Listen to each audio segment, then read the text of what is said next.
Vidão, é tão bom ter uma vida dessa, ser rico, ter iate, barco, lanche na sua porta, ter uma piscina dessa em frente ao mar, para que você possa tomar banho de mar.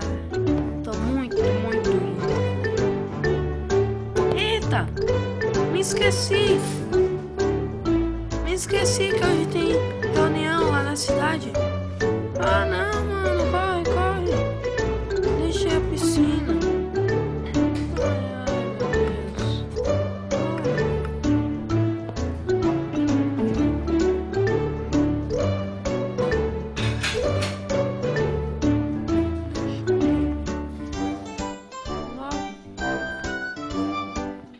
Ai, meu Deus.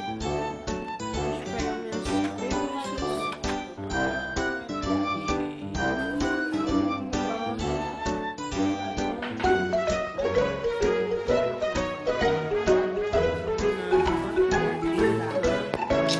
É tão bom ser rico e ao mesmo tempo não. Casa rica não sabe onde fica o seu quarto.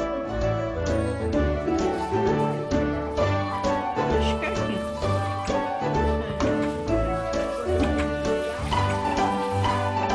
Pronto, tô arrumado, tô bonito agora. Já posso ir pra reunião.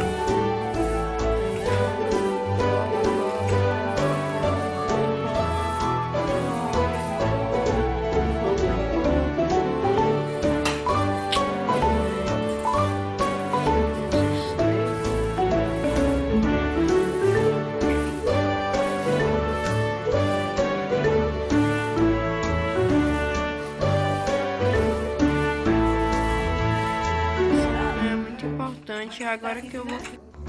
Corre, que essa reunião é muito importante. Eu vou ganhar muito dinheiro com essa reunião. Ah, o que vai ter? É reconhecimento de arte. Ah, velho, me mudei. Esse barco na cidade. Não, mano, agora vai começar a chover.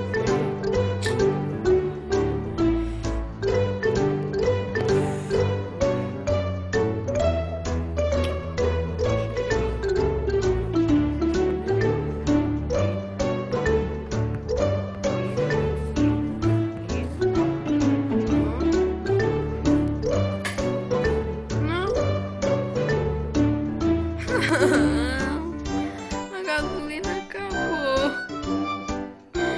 Não. Como é que eu vou ganhar esse dinheiro? Como é que eu vou pra essa reunião?